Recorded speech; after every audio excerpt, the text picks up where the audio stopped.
All right. Let me say first of all that I'm so delighted and excited to be back in the cradle and crucible of my old stomping grounds, and to extend really great gratitude for seeing so many of my old colleagues here. I'm joining you today from my office on the Abbotsford campus of the University of the Fraser Valley. And of course, we're located on the unceded ancestral and traditional lands of the Stolo peoples.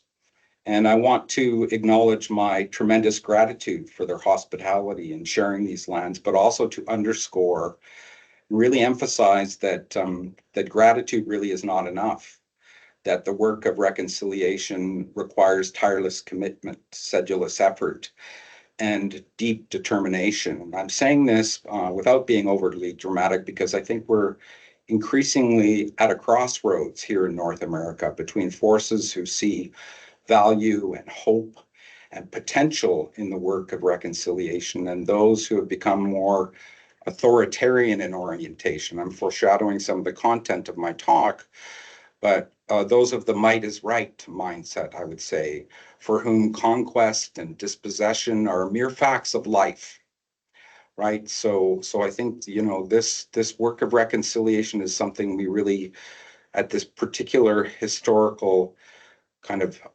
intersection, is really work we have to double down on. And I think that in that context, our work of allyship and kind of common cause commitment is really important. So the Stolo are the people who speak the upper river dialect, and most of the folks that Kwantlen is in contact with speak the lower river dialect, but the two are conjoined in Hulkamalum. And so I think, paying more and more attention to those threads that bind us together in common cause is really important at this time. And so I wanted to start off with this quote, and then I'll give a kind of walkthrough of what I want to talk about today. But this is one of the quotes that surfaced as a result of the research that we did looking at Facebook, and not just conspiracy theories, but misinformation and panic. And so here's a quote that surfaced in about the middling period of the Shuswap fires, when things were really getting out of control. The quote is, "It's so sad, and I hope they catch all the arsonists setting these fires. So many people are getting caught intentionally setting the fires. And it would be nice if Kelowna and area would invest in forest protection like controlled off-season burns, like the indigenous tribes used to before we got here." Right? So there's a few pieces of misinformation there. There's clearly a feeling of not being attended to or taken care of, and that malicious and malevolent forces are at work in some of this stuff. So this is my kind of overview. I just want to kind of set the mood or talk about the pedigree of this particular research trajectory, because it kind of conjoins a number of different kind of disciplinary and intellectual lines of lineage. The overarching theme is, of course, may you be cursed to live in interesting times, an old Chinese proverb. And I just want to say, if that's true, I think we're deeply, deeply cursed right now, in the sense that these are tremendously interesting times. And I think, the thing that always captures my imagination about that proverb is its double-edged or Janus-faced nature. What I want to do is kind of set the mood, then talk about my kind of principal preoccupation, which wouldn't be evident from my kind of the title of the talk, but my principal preoccupation really is this larger notion about democratic backsliding. And in more specific terms, the idea that the conditions of possibility for democratic steering are increasingly being eroded by a kind of conjunction of different forces that have come into confluence. One of them is, of course, conspiracy theories. Another one is internet algorithms and their capacity to kind of promulgate and proliferate fake news stories. The other one is the rise of a kind of authoritarian kind of orientation that we see, of course, Donald Trump in the United States to some extent, and Polyev here, the rise of the right in a kind of cross-continental context and in Europe as well. And what I want to do is introduce the central contention of the paper, which focuses particularly on the problems of first responders, right? So I'm trying to really here push from the theoretical abstract into the very practical, pragmatic kind of problem-solving context. And that's where I bridge into this idea of the extended case study and start to look at the conundrum that first responders, and here I'm talking about both police and firefighters, faced when they attempted to extinguish or repel or beat back the fires that engulfed the Shuswap regions. Then I want to kind of try to funnel back out to talk about the implications for our thinking about first response. I'm not going to spend very much time talking about the larger problem of the erosion of democratic structures. It's just too much to attend to, but I do want to point to a couple of theoretical traditions that I think we need to start making more robust use of in that context, because the kind of repertoire of the kind of usual suspects in terms of thinking about what's going on, it seems to me they're not that useful. And so I think we need to start returning to people like Adorno, who addressed the rise of authoritarianism in the German context, Hannah Arendt, of course, who addressed the rise of authoritarianism in the Russian and Soviet context, and a couple of other figures I'll get to. So during the Bush Creek East wildfire in British Columbia's Shuswap region in August 2023, several key events highlighted the impact of misinformation and conspiracy theories on the relationship between residents and first responders. And that clip that I was playing before the talk actually began is a kind of documentary first-person kind of interviews of folks who were involved in defying the evacuation orders, some of whom stayed behind because they believed that the government had no intention of protecting their property, right? So what happened was misinformation spread via social media, false claims circulated online, alleging that authorities were deliberately withholding essential supplies like food and fuel and water from affected communities. And these assertions, partially because of the algorithmic nature of the internet, really became viral. And they fueled distrust amongst citizens in those communities. And I think we're seeing some of this replay in the California context right now. And it led people to believe that the evacuation orders were part of a hidden agenda, that the firefighters and the police had alternative motives, that kind of thing. And so finally it led people to defy the evacuation orders and to opt instead for self-help, what we would call self-help solutions, right? So one of them was, of course, that they stockpiled supplies so that they could stay. Another one was that they bought supplies to fight the fires themselves. And another one still was that they stole equipment from the firefighters and used that to fight the fires themselves, right? And this defiance of evacuation orders created a real conundrum for first responders, the firefighters and the police both, because they had planned, to do strategic burns in particular areas, which they couldn't carry out because they weren't sure about the proximity of people who were defying the evacuation orders. So I talked about the kind of unauthorized fire fighting efforts. So what happened is, in many cases, the firefighters would leave their equipment, overnight untended for a break or not even during the day, and they would come back and find that some of their equipment had been liberated and that kind of thing. Sometimes this was because they put it to use. Sometimes this was because they were defying the firefighters.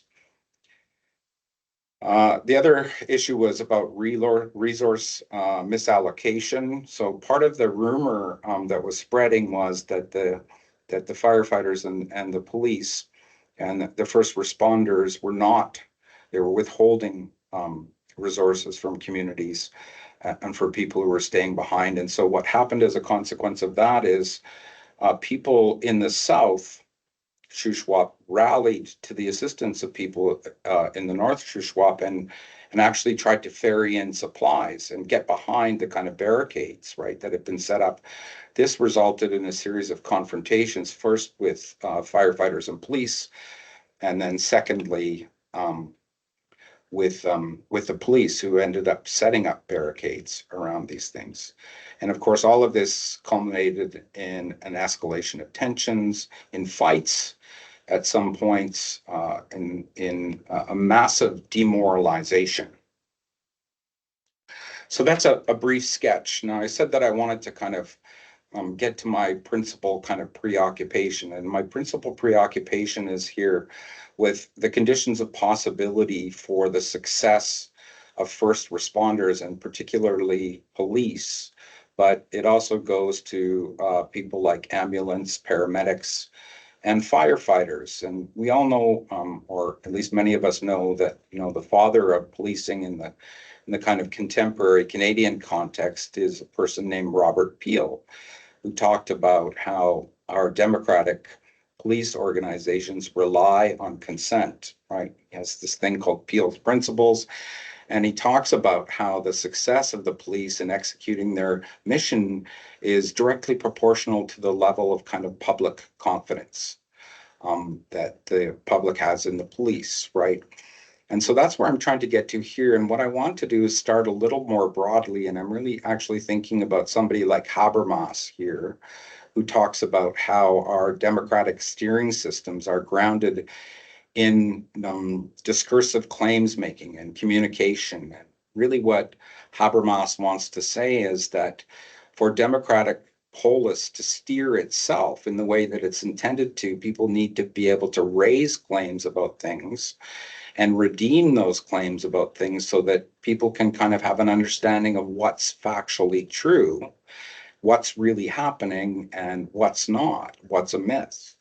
And I think, in terms of the last kind of 20 years, we've seen some of the stress points in terms of these kinds of discursive exercises starting to show up in democratic contexts in the battles around, for example, science, what the limits of science are and whether science is authoritative. And I think this was most exemplified most clearly when during the pandemic, there were people who were challenging, the legitimacy, the authority of science. And again, we saw this kind of this discourse, this conspiracy-minded discourse circulate about, vaccines and autism and all of those other kinds of things stacking up on top of each other. So, in a kind of brief summation, democracy as a steering mechanism relies on the capacity of the populace to carry out these four functions: information articulation, adjudication, and then more generally, public opinion formation. I'm using the term public opinion formation, but in the context of the Shuswap fires, it should be community opinion formation and then community will formation. These last two are tremendously important because, as we know from the Black Panther situation in the United States, if a community forms the opinion, like happened in several of the suburbs of Chicago, that the police are the nemesis of security and safety, then they don't comply with the police, and the police cannot police effectively. So, and that's what happened when the Black Panthers defied police in Chicago and the police were unable to provide safety. The Black Panthers actually came forward and said, we're going to provide the safety for these communities. And they did through patrols and a variety of other things, right?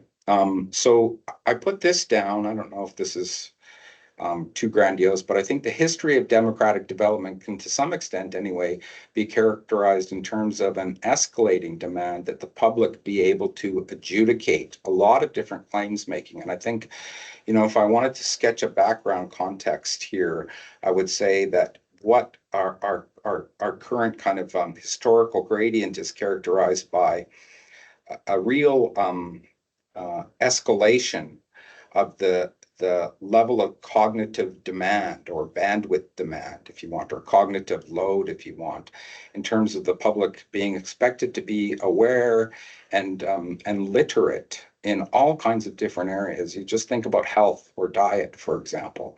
Then you go to the internet context. What does it take to be safe and secure on the internet? What does a spoof message look like? What's fake news? How can we tell fake news? So there's this kind of escalating demand on the public's ability.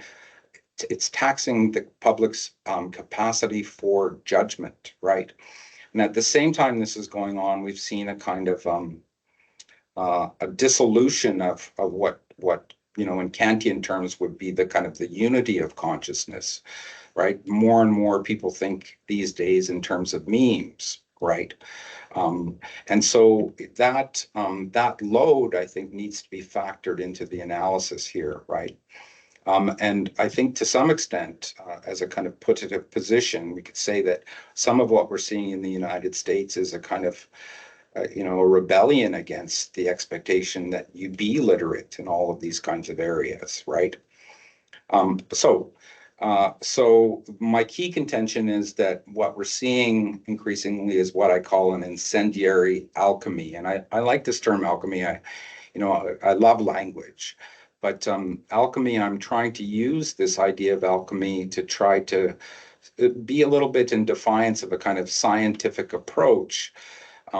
Because what I'm really trying to say is, to be fair, it's more of a Gestalt approach that I'm trying to, that the sum is greater than its parts, right?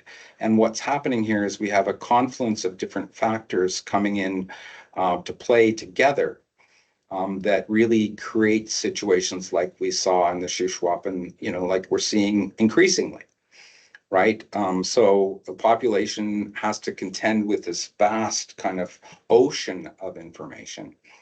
Right. And even in the absence of foreign actors, like we can think about that in terms of the Russian influence of the election of the United States election in 2016. Even if there weren't those foreign actors who were actively promulgating or propagating some of this misinformation, it's difficult for the public in a kind of layaway to assess the reliability and validity of information, right? It's becoming, the fields have become specialized in some senses, right? So I think in addition to that, we want to layer on this idea that there are the frailty of measures aimed at correcting the record. And I don't have to reach very far for an example of this. We know that recently Facebook and X, not so recently, have completely given up any commitment to trying to keep the record or correct the record in terms of policing their own social media sites and making sure that people are not promulgating that kind of stuff, right? So it's very difficult in that context to kind of, separate the wheat from the chaff, right? So and I think the other thing to point out, and this is kind of from a utilitarian or egotistic perspective, which says, people are self-motivated, right? There's not really much of a reward structure within democratic societies for citizen level information vetting, right? In the academy, I think there's a higher level of reward structure. We pride ourselves on kind of being informed about all of these things and actually sharing with each other to help each other stay abreast of the latest developments. But in society more generally, I'm loath to use that term as a sociologist, but I don't think that there is a really active, at least quick reward structure in place for people who really work hard to stay on top of all of these kinds of things. In fact, to some extent, I think, and I've seen this, and I suspect you have too, seen this with the American election. To some extent, I think people are fleeing from staying abreast or in tune with what the latest is.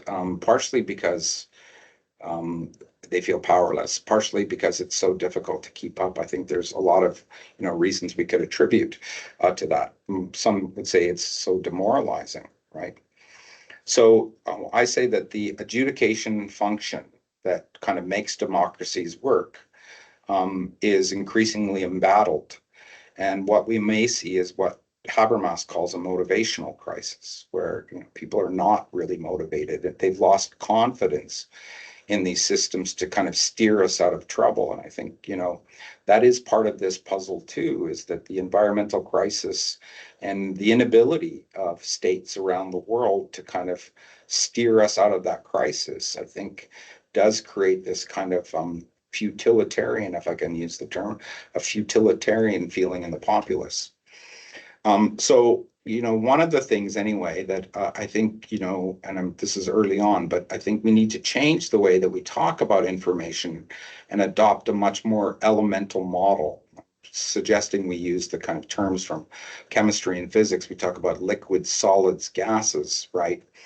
And that we also, increase our kind of the precision where we talk about things like what's the likelihood of uptake of this particular idea, or the probability of its persistence or its durability, those kinds of things. So and I think what that does is it reminds us that, not all information is created equally, and not all information kind of has the same life trajectory or lifespan. What we've seen with botnets, the use of botnets, is that they can be used to troll particular social media sites and particular conversational sites on social media to kind of hector people who are progressive on this issue or that kind of thing, right? So I think, a much more kind of ecological understanding of these kinds of things is important. So now I want to shift a little bit from that kind of broad spectrum, this is how democracies work, to this more specific one. Sorry, I'm getting sound feedback here. Is anybody else having this? Oh, there it goes. So what I would say in the context of democracies is that the most vulnerable axes are operational, and we see this in terms of policing and emergency response, right? So coming back to Peel now, right? Um, the consent cooperation kind of continuum are fundamental conditions of possibility for effective first response, especially in emergency situations. So we do see this in the pandemic. We did see this in the Shuswap fires. We're seeing this now in California, that kind of thing, right? With the advent of social media, those architectures are more vulnerable, right? And there really is an absence of kind of a clarification mechanism. So what I saw when I started to kind of look at the social media posts is I saw that, the BC Fire Service had repeatedly tried to set the record straight about what was happening, where the strategic burns were, their success, for example. But there was really no way of, being able to distinguish between their reports and other people's reports in terms of once they got reposted and were circulated, right? And I think that's one of the challenges is having some kind of verification process associated with establishing what's actually authoritative and trustworthy information, right? So here's what happens as a result. I've got this in the last line. It becomes incendiary and it overturns into a kind of not just a doubt about the trustworthiness of first responses, but an actually a resistance to and then defiance of. And so in the end, what we had was this: we do not consent and we will not comply. These are two of the kind of most used hashtags in relation to the Shuswap fires. And it was folks who were dubious about the police and had kind of banded together and, were then sharing these posts amongst each other, right? And again, it's the algorithms that kind of perpetuate these things, right? So normally I would want to talk more about the context and consequences, right, of this. But I really I just want to, talk about, the broad background context, which is we're in a situation where we've got climatic and environmental conditions that are creating these kinds of circumstances, drought, heat waves, all of that kind of stuff more and more, right? And so this even ups the ante further because it's tremendously important in that context that you do have first responder capacity that's going to prove effective. And when the first responder capacity is thwarted, what happens is that these fires are allowed to burn for longer, or in cases of drought, right, they don't get the relief they need, those kinds of things, right? So the impact can be quite severe, especially if it's sustained over long periods of time, right? So in this case, the period was about 2 weeks when these folks were dug in, defying evacuation orders, and when they couldn't get to the fire, some of the fires, right? So I'm going to give just a short overview of the events, and I'm going to give a, a little bit of an explanation of how they responded. But before I do that, I'll just talk about the methodology. The methodology here is from a guy named Michael Burraway, who's an anthropologist, and he developed what he called the extended case study method, right? And so what that kind of method emphasizes is that there are kind of micrological level kind of patterns, fact patterns, that kind of thing that can be used to kind of extrapolate and connect to kind of the role that larger macro level social structures and historical processes are playing. And when I started working on this project, it was really clear to me that there was a novelty happening here because I was drawing in. I said this before that I was drawing in the discourse and literature from national security, which talks about foreign actors. It talks about conspiracy theories, all of those ways that kind of democratic confidence can be disrupted. I was drawing that together with the literature from policing around consent-based policing and that kind of thing, and then drawing in the third field of literature from emergency response, right? And I had thought that, this was a kind of what we were seeing here was a kind of novel phenomena. Now, since what happened in 2023, we're seeing this whole idea that I'm kind of rehearsing here play out writ larger in the context of the United States, in California, writ larger in another way, because one of the key actors in kind of questioning the uh, the efficacy of the fire services in response has been the president and cast of characters associated with the president, right? Calling into question the DEI, composition of the response of the fire chief in that area, all of that kind of stuff, right? So again, weakening that kind of democratic sense of things, challenging certain kind of key commitments associated with democratic steering systems like DEI. I think that's about inclusivity, that's about diversity, right? Those kinds of things. So the extended case study method, and here's the key events, okay? So this fire starts in Bush Creek, really gets going around July 12th. And then from mid-July to early August, it burned in relatively unpopulated areas. There was some success at initial containment, but on August 18th, it began to spread really rapidly. And it raced through these communities, in particular, North Shuswap, Scotch Creek, and Celesta. And then on the 19th, it really exhibited extreme behavior, growing 20 kilometers in about 12 hours. So it's really fast for a fire to grow, right? Evacuation orders are issued for over 3,000 properties, right? On the 20th, right? And this is when the defiance first starts. This is when we see a great deal of social media activity. The wildfire service conducted a controlled burn. There was a response. that really challenged their competency and effectiveness. They said they saved hundreds of homes. Other homes burned down um, as a consequence, partially of an unexpected change in trajectory of the fires, right?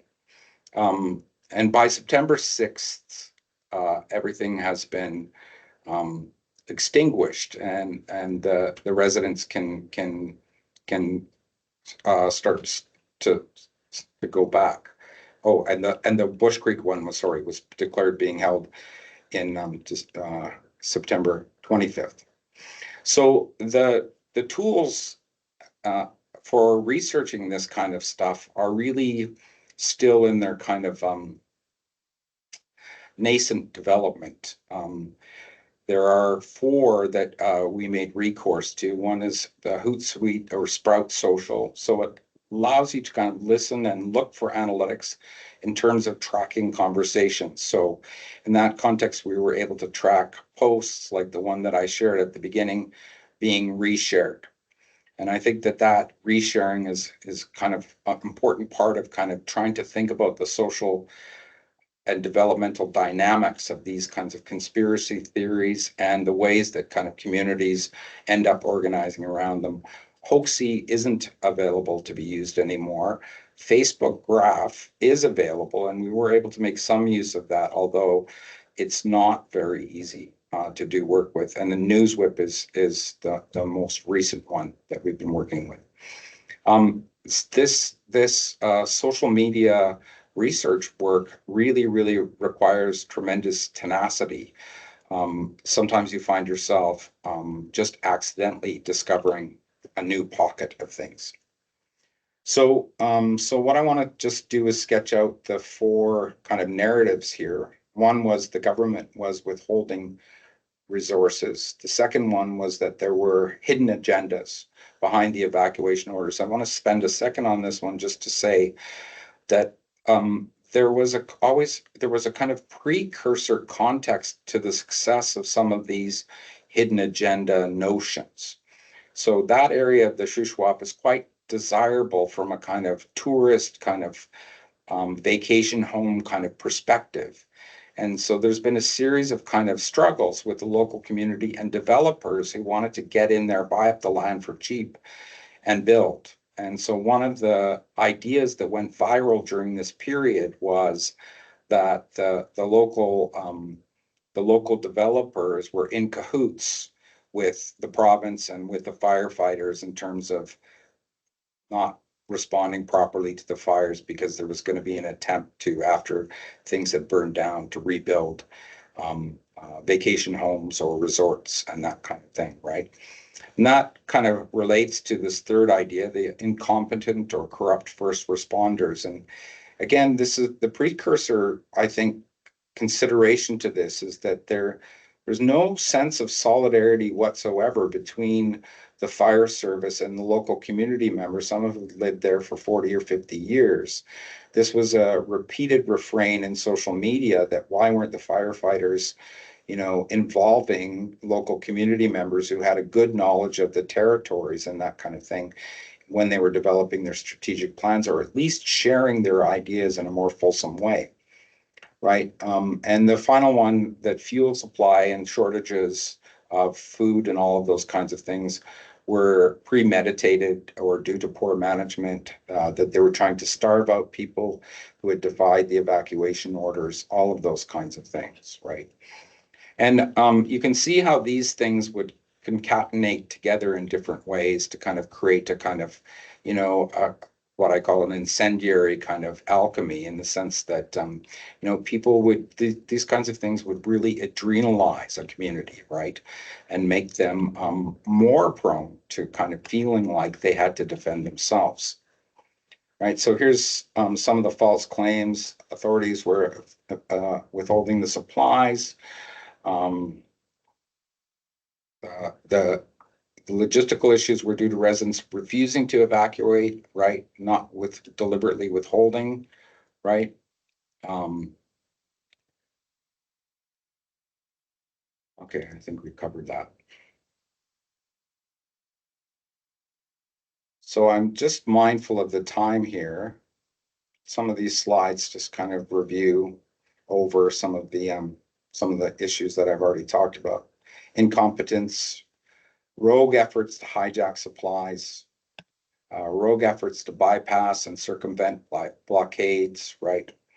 And then the result being endangering both the first responder um, uh, folks who were working on the fires and also the locals, right? Who sometimes did manage to get behind the lines to try to help people who were defying the evacuation orders. All right.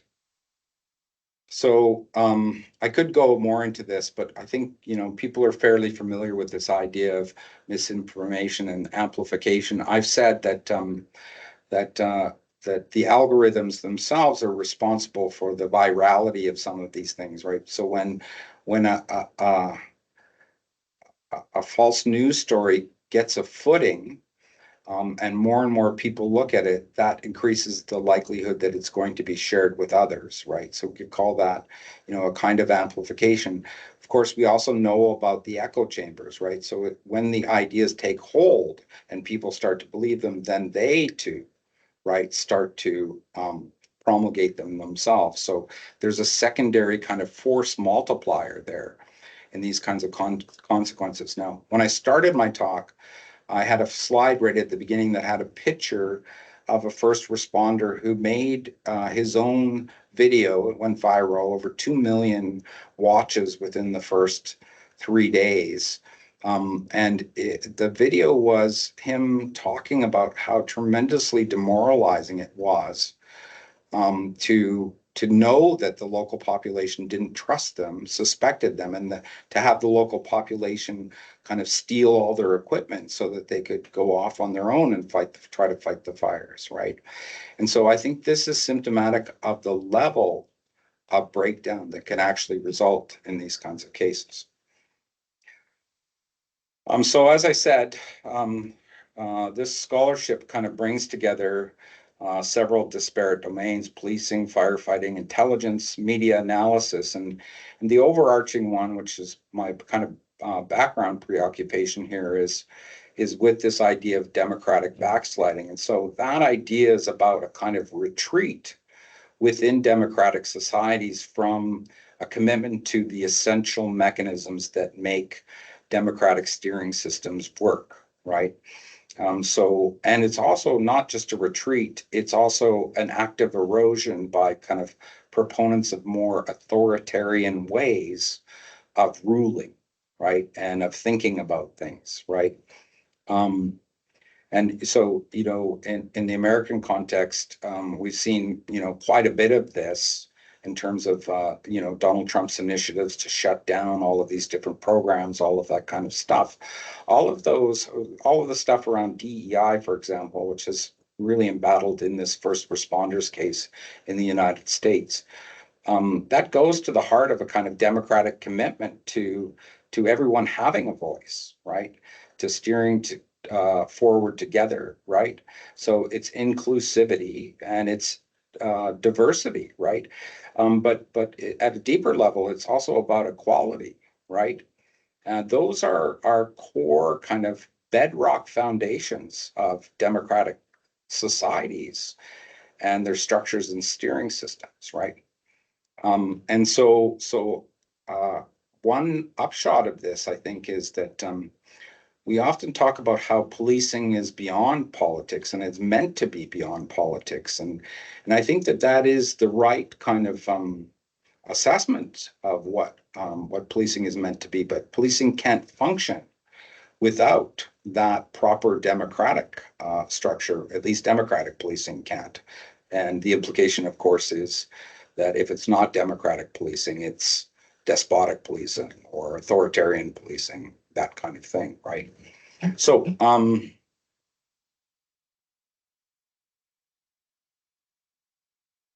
here's just to say that it's not an isolated phenomena, what we're seeing in the States. And so I think, in thinking now forward in terms of this work, I presented a very early version of this work at the Congress, the Canadian Criminal Justice Association Congress, uh, in Banff in October, and then a second version where I kind of emphasized more the kind of the algorithm side of things at the Canadian Association of Security and Intelligence Studies. And I guess what I would say going forward is that I want to build in this idea of democratic backsliding as the kind of foundational background context for thinking about this, but also when I opened, I was talking about how we need to expand the repertoire of kind of luminaries and thinkers that we're drawing on when we're trying to think our way through to the other side of our current historical juncture.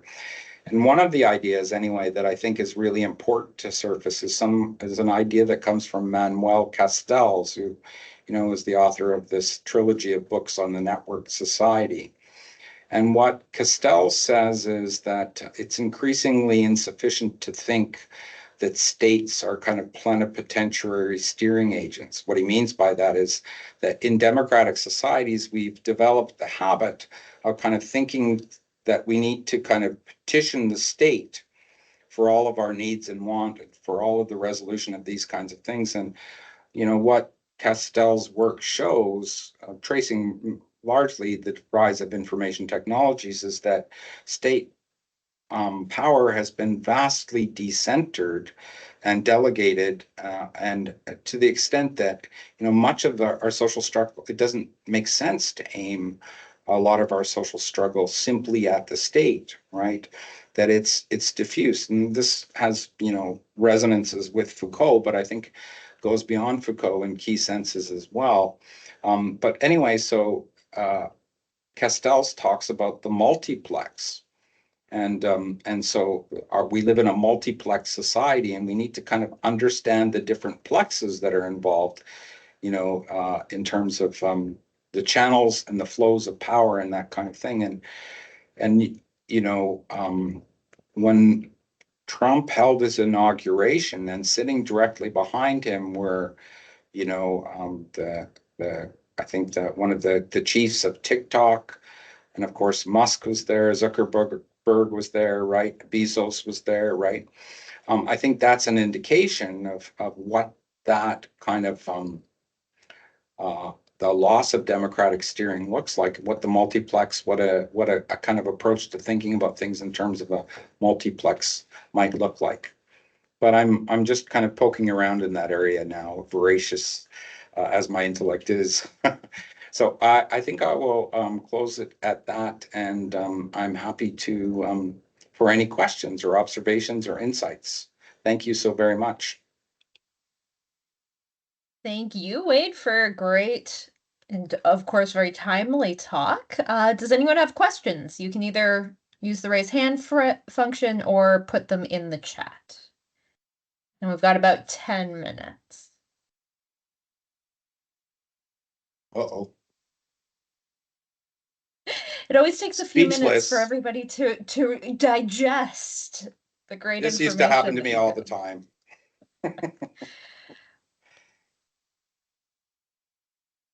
Oh, thank you, Jesney. Mike Larson, one of my favorite interlocutors. You It knew looks I'd like have questions. Danny as well. Great. I think Go Danny's ahead, Mike. first. Oh, Okay, Danny. sure. Okay. Okay, yeah. So obviously, so much going on here, Wade, and thank you for this. This is, I think, exactly the kind of confluence of topics that we need to be thinking about right now. I'm certainly actively thinking about all of this as well. I wonder if you've had a chance to kind of consider this work in light of the final report of the Foreign Interference Commission that dropped yesterday. And obviously, No. that's a pretty quick turnaround. But some of the theme, I wasn't very impressed with a lot of the conclusions because, of course, they're quite tentative. But some of the themes emphasized in that report really resonate with you. In particular, this kind of connection between trust in democratic institutions and transparency of process, transparency of what those institutions are doing and how they function. And that I thought resonated. And then there was a call, as you see in so many things, for an investment in digital media literacy as kind of which increasingly starts to sound like a panacea, but is important. And I wonder what you think about the prospects for that. and as not an idiosyncratic undertaking, but as something that you can actually mobilize around, right? Well, thank you for both of those questions, Mike. The first question is kind of ironic because that's where I started when I first started this work was because there had been intimations on the security and intelligence side that some of this might have involved Chinese interference, right? That still hasn't been completely dismissed as a possibility. But you know, I got so carried away with some of the other stuff that I never found my way back to foreign interference. And that file has been evolving so quickly and with such great, I think, a great series of insights and development. So I do want to find my way back to it. On the question of media literacy, that points to this other area that I didn't get to kind of canvas enough, which is what's the role of AI in all of this, right? And we know that AI can be its own false news creator, right? And I really want to say we should not underestimate the capacity of AI to kind of be able to be configured to be used for nefarious reasons, right? Right now, they've got what would you call it, a governor on ChatGPT-4. So if you try to ask it to do something nefarious, it says, I can't do nefarious things. But that doesn't say anything about all of the other folks, right? I think what is the Chinese one called? I think just debuted recently. Is it called DeepSeek? Yeah. I think that raises the larger question that you're forwarding, Mike, which is about the capacity or possibility of kind of countervailing media literacy kinds of things. And I do think that we have to pour tremendous attention into that. But what I hear a lot of people saying is that, you know, this is eventually going to mean we're going to have to retreat from digital communication and we're going to have to start relying on talking to each other in RL more, right? And I think that that's compelling to some extent. But one of the things that really I found a profound kind of insight is the degree to which RL, real life discussions, seem to be kind of pre-framed by the digital domain, right? And so that I often wonder if our communication isn't now primarily kind of structured for digital kinds of communication, and we're more and more uncomfortable with real communication. Yeah. So I'll just leave it at that, and we can go to Danny. Thank you so much for the great questions, Mike. Appreciate it. Go ahead, Danny. Thanks. Wade, while listening to your talk, I was, first of all, I liked it, but I'm curious what your aim is here and with the talk. Are you trying to highlight a problem? Are you trying to explore and explain mechanisms to the problem and consequences of the problem? Are you trying to offer countermeasures to the problem? And I'm not sure what I'm left with at the end of all of this. What's my takeaway? Well, I think it is a heuristic. The purposes are heuristic. So if I've got you thinking, and if your thinking is, you know, on a variety of different trajectories, that's enough of a takeaway. I think it'll carry its own kind of velocity after that. But the fundamental preoccupation for me was the limited character of criminological thinking. You know, criminology, when we approach policing, we define it in terms of a kind of a context of interaction that's typically thought of in terms of law enforcement, that kind of stuff. And then this larger container and conceptual apparatus called public safety. And public safety is the new envelope that a lot of people are thinking in. I shouldn't say the new envelope, but it's the preferred envelope, and it includes emergency response, for example. Now it will include health more and more, right? And all of that kind of stuff. And so that's partially what I was trying to kind of explore here. And I wanted to show in a way that would kind of draw criminological attention to the kind of limitedness of the previous ways we were thinking about it. So that was one kind of immediate service I was trying to do, is to say, we've thought in very kind of clumsy ways about the relationship between police and firefighters, for example, right? We think of them almost separately to tell you, oh, that's fire. Oh, and this is police. Police deal with bad guys. Fire deals with fire, right? Well, these things are going to start coming into confluence more and more, and police don't just deal with that, you know. So that, I think that's part of it. But the other big heuristic, I think, was to kind of light up people's minds around the the degree to which democratic functioning relies on this. And then the larger question to me is, what would a kind of retooled kind of discursive approach look like? Like, is there a kind of a way of kind of thinking differently about democratic structures and steering that provides a channel out of this, what is increasingly looking like, you know, a nonsense or a mess, at least a hazardous mess, I guess.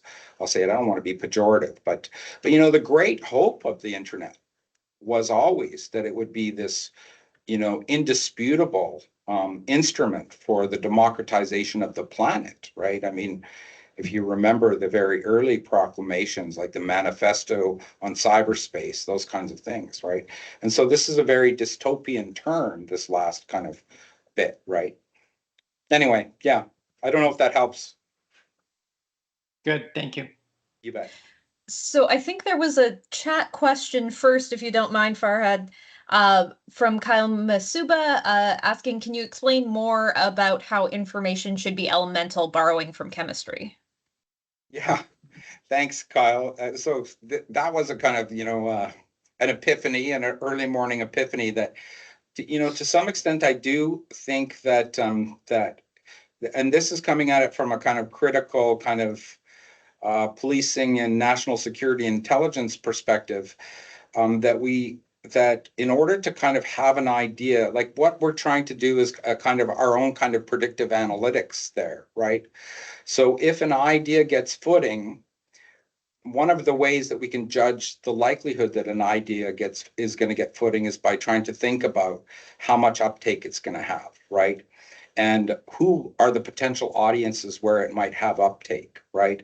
And so I'm trying to think about, when I say solid, liquid, gas, some ideas disperse like a gas, I think, very quickly, right? But evaporate very quickly.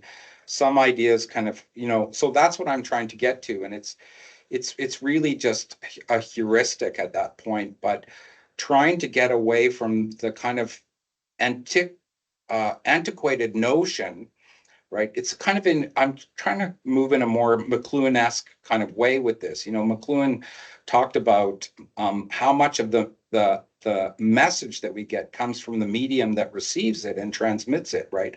So we add somewhere between 50 and 70% to the meaning of whatever we receive, is what McLuhan says, right? It's a kind of psalmist thing that goes way back. But in any case, so in this case, with the ideas from chemistry or physics, my idea is to start to think about what's the composition of that particular idea. Is it solid? Is it durable? Is it going to have travel, right? Or what's the composition of that idea? Is it liquid, right? Will it, you know, occupy these interstices? Something like, I know this sounds kind of, but I think that kind of thinking is important to do, to kind of get away from that kind of, I don't know what the word is I'm looking for, kind of sedentary notion of ideas all being on the same kind of plane. So I just realized we are unfortunately over time, and I know a lot of us are planning to head over to another talk taking place right away. Yeah. So hopefully, Wade, Farhad, you might have a chance to ask the question just one-on-one. But I think that is time to call an end to our session. Thank you again so much, Wade, for your talk. And thanks to everybody for making it. Thanks, everybody. Lovely to see you. Farhad, over a cappuccino. I'd love it. Great to see you, Sarah. Oh, thank you for coming. Great to see you, Wade. Yeah, thanks very much.